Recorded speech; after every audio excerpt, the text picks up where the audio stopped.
Hello বাঙালি। তো আজকে ছিল ডে 3 ইন দার্জিলিং। তো আমরা যে হোমস্টেতে ছিলাম তাকদাতে, তার পেছন দিকটাতে ছিল সুন্দর নাজারা, যেটা আমাদের ব্যালকনি থেকে দেখা যেত। তো আমরা সকালবেলায় বেরিয়েছিলাম এক্সপ্লোর করার জন্য যে নিচের দিকে কি আছে। তো নিচে অনেকটাই নামা যাচ্ছিল, নিচে ছিল একটা হোমস্টে, আর আমরা তিনজনা বেরিয়েছিলাম সকাল সকাল, মা, আমি আর অনু। এক্সপ্লোর করতে গিয়ে কিছু ফুলের চারাও এনেছিলাম আমরা।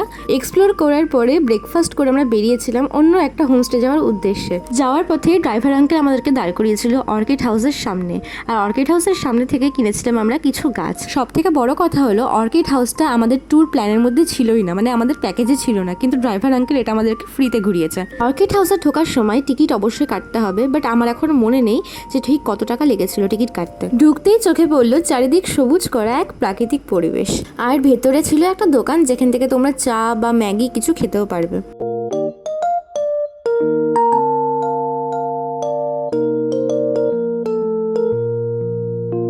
অর্কিড হাউসে দেখা হয়ে গেছিলো খুব কিউট একটা বেবির সাথে, যে খুবই আদর খাচ্ছিল আমাদের। ওকে দেখতে প্রচণ্ড কিউট ছিল। ওকে আদর করেই আমরা সুন্দর রাস্তা দিয়ে সামনের দিকে এগিয়ে গেলাম। যেতে যেতেই চোখে পড়ে গেল সামনে দুটো অর্কিড হাউস।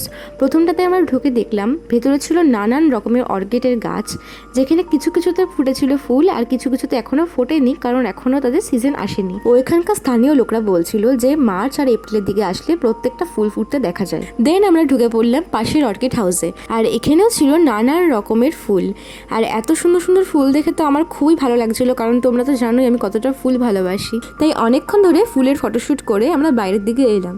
বাইরে এসে দেখলাম একটা কমলা লেবুর গাছে অনেক কমলা লেবু ধরেছে, দেখতে এত সুন্দর লাগছিল, আমি প্রথমবার দেখছি ভাবে। ওইখান থেকে বেরিয়ে আমরা কুয়াশা ঠেলে চলে গেলাম আমাদের আরেকটা হোমস্টের উদ্দেশ্যে। আর যেতে যেতেই সামনে পড়লো কবরস্থান।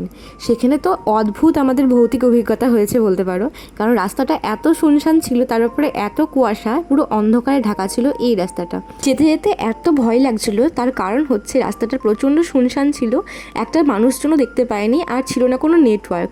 আমরা তো দূরে থাক, গাড়িতে থাকা বড়রা বেশ ভয় পেয়েছিল সেদিনকে। কিছুক্ষণ এভাবে কাটানোর পরে হোমস্টে দেখা মিললো, আর তারপরে আমরা একটু শান্তি পেলাম, কিন্তু অভিজ্ঞতাটা বেশ হয়েছিল সেই দিন। হোমস্টে রুমে গিয়ে ফ্রেশ হওয়ার পরে আমরা বেরিয়েছিলাম এই জায়গাটাতে ঘুরতে।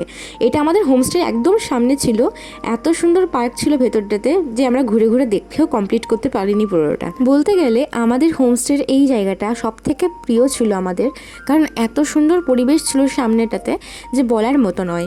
বলতে গেলে এরকম নির্জন জায়গা আমার বেশি পছন্দ হয়। দার্জিলিংয়ে আসার পর পরপর দুদিনের ক্লান্তি যেন এখানে এসে সব শেষ হয়ে গেল। আরও কিছুদিন থাকার ইচ্ছা ছিল এখানে, তবে হয়ে উঠলো না। নেক্সট বার যদি আসা হয় তাহলে এইখানে থাকার প্ল্যান কিছুদিনের জন্য আমরা করবো বলে ঠিক করেছি। তোমরা যারা যারা দার্জিলিংয়ে আসো বা আসতে চাও তারা অবশ্যই ঝড় প্রকৃতিতে একবার না একবার এসে থেকে যেও, দেখবে অবশ্যই ভালো লাগবে তোমাদের। আর যারা যারা অলরেডি চলে এসেছো তারা তারা কমেন্টে আমাদেরকে জানিয়ে দিও।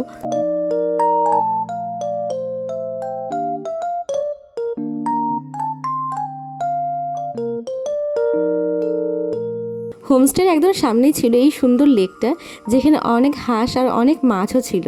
আর আমাদের সাথে ঘুরছিল আমাদের ছোট্ট অভিরূপ। আর দেখো ওকে কত সুন্দর লাগছে কানে ফুল গুজে। আর বোনরা তো এখানে এসে খুব খেলছিল। চলো এবার তোমাদের দেখা করিয়ে দিই আমাদের এই লেকের সুন্দর সুন্দর হাঁসদের সাথে। দেখো ওরা কত সুন্দর ঘুরে বেড়ায়। থার্ড ডে ঠিক এইভাবেই কেটে গেল, আর স্টার্ট হয়ে গেল 4th নাম্বার ডে। আর এই দিনকে আকাশ একদম পরিষ্কার ছিল, যার কারণে বাইরের সব কিছু পরিষ্কারভাবে দেখা যাচ্ছিল। তাই বাড়ি ফেরার আগে একবার ভালো করে দেখে আসতে গেলাম পুরো জায়গাটাকে। লেকটাকেও সেদিনকে খুবই সুন্দর লাগছিল দেখতে, আর দূরের পাইন ঝাড়গুলো খুব সুন্দরভাবে দেখা যাচ্ছিল। তারপর বাবারা লেকের ভেতরে মাছগুলোকে খাবার দিচ্ছিল। ওরা খুব সুন্দর বিস্কিট খায়, তো ওরা ঝাঁক বেঁধে এসেছিল বিস্কিট খেতে। আর শুধু ওরা একা আসেনি, ওদের সাথে এসেছিল একটা বড় মাছ। লেকের সব থেকে বড় মাছ ছিল, তাই জন্য আমরা ওকে কুইন ফিশ বলছিলাম। ভিডিওতে হয়তো অতটাও বোঝা যাচ্ছে না, তবে মাছটা প্রচণ্ডই বড় ছিল। এরপরই আমরা চেক আউট করে বেরিয়ে পড়লাম বাড়ি ফেরার উদ্দেশ্যে। আর যাওয়ার পথেই আমরা ঢুকলাম একটা চা বাগানে। আর এই চা বাগান থেকে আমরা অনেক চা পাতা কিনেছি, বাট ট্রাস্ট মি এইখানকার চা একদম ভালো না খেতে। দার্জিলিং টি অবশ্যই খুব টেস্টি হয় খেতে, বাট দেখে শুনে নিতে হয়, কারণ অনেক জায়গায় এই স্ক্যামটা করে থাকে যে ঠিকঠাক করে দার্জিলিং টিটা দেয় না, অন্যরকম কোনো টি দিয়ে দেয়, যেটা খেতে একটু ভালো হয় না। যেতে যেতেই একটা জায়গায় দাঁড়িয়েছিলাম আমরা মোমো খাওয়ার জন্য, যেখান থেকে সুন্দর নাজারা দেখা যাচ্ছিল। তো এই আন্টিটা মোমো দিতে এত লেট করেছে না কি বলবো, সবাইকে এক এক করে দিচ্ছিল, তো আমরা অনেকক্ষণ বসে বসে ওয়েট করছিলাম মোমোর জন্য। কিন্তু খেতে বেশ হয়েছিল মোমোটা। আর আমরা সবাই সেদিনকে নিয়েছিলাম ফ্রাইড মোমো। टी शर्ट को भी मिल गया, मुझे नहीं मिला। অবশেষে মোমোটা খেয়ে বেরিয়ে পড়লাম নিউ জলপাইগুড়ির উদ্দেশ্যে।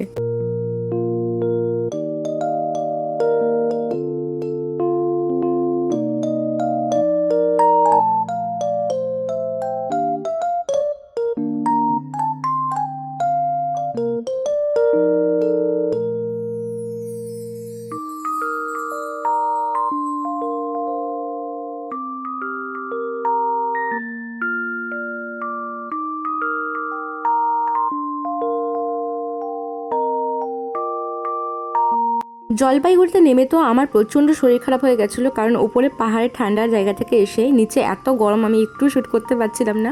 প্রচণ্ড কষ্ট হয়েছিল যে ভিডিও আমি কন্টিনিউ আগে আর করতেই পারিনি। তো আমরা বাস স্ট্যান্ডের এখানে একটা রুমের মধ্যে রেস্ট নিচ্ছিলাম। প্রচণ্ড কষ্ট পেয়েছি সেদিনকে। তোমরা হয়তো নিশ্চয়ই আমার মুখ দেখে বুঝতেই পারছো যে কতটা কষ্ট হচ্ছিল আমার। তাই বাবা আমাকে আইসক্রিম এনে দিয়েছিল আর ব্লগটা এইভাবেই শেষ করতে হয়েছিল। ভিডিওটা ভালো লাগলে লাইক করে দিও। টাটা।